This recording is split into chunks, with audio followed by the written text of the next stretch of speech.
Ils ont entre 17 et 22 ans. Chaque vendredi, ils peuvent être plus d'une centaine en zone industrielle.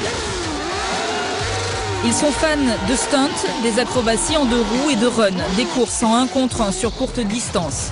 Ils pratiquent leur discipline en toute illégalité sur une portion de route ouverte à la circulation. Qu'ils en aient conscience ou pas, ils risquent leur vie à chaque instant. Là, ça commence à beaucoup tourner. Donc là, il y a de la circulation qui peut très bien arriver d'en bas, remonter, un motard qui descend. Le minimum, c'est de les prévenir pour éviter les accidents probables. Les flics qui montent, fais-les descendre vite. À l'arrivée de la police, le jeu s'interrompt immédiatement, au moins pour quelques instants. Alors moi j'ai peur pour eux quand je les vois arriver à fond sur la roue arrière avec des engins où les freins sont usés, où c'est pas toujours en état, c'est sûr. Je pense d'abord à leur sécurité, parce que nous on est là pour leur sécurité. La peur, c'est le mot-clé. Le phénomène est pris très au sérieux par la police. On a un certain nombre de tués cette année sur les routes de motards, dont le dernier en date, vraisemblablement il s'agissait d'une course sur les quais à Limoges.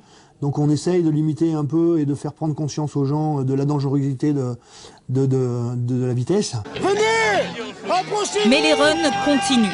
Tous les vendredis, la soirée se transforme en jeu du chat et de la souris avec la police. Après la rue des Cambuses, en zone nord, les jeunes partent vers un nouveau spot, illégal lui aussi. Pas des voyous, pas des sauvages, ces garçons ont créé leur association il y a bientôt 2 ans, Runners 87. Non pas dans le but de promouvoir leur sport, mais dans celui de le pratiquer en toute légalité et donc en toute sécurité. Créer une piste, ça coûte cher. Je pense que l'argent de la commune serait mieux ailleurs que dans une piste, c'est sûr.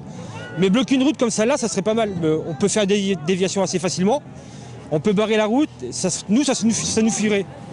Est-ce que légaliser votre discipline, ça permettrait aussi de mieux la sécuriser? Parce que là, vous n'avez pas la Croix-Rouge, vous n'avez personne. Non, on n'a pas la Croix-Rouge, parce qu'on n'a pas les actes préfectoraux, donc on ne peut pas faire appel à eux pour l'instant. Mais si on a ce qu'il faut, on fera appel à la Croix-Rouge, on mettra tout en place pour bien sécuriser l'endroit. La mairie a repoussé la demande de création de pistes.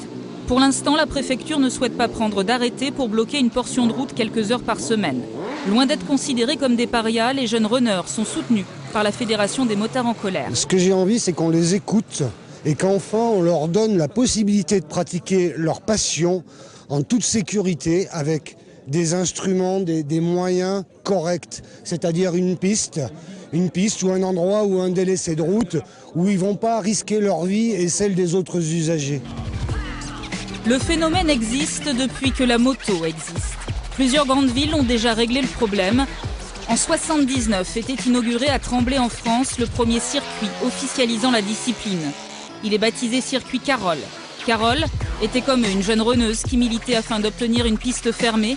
Elle s'est tuée sur le périphérique parisien avant de pouvoir en profiter.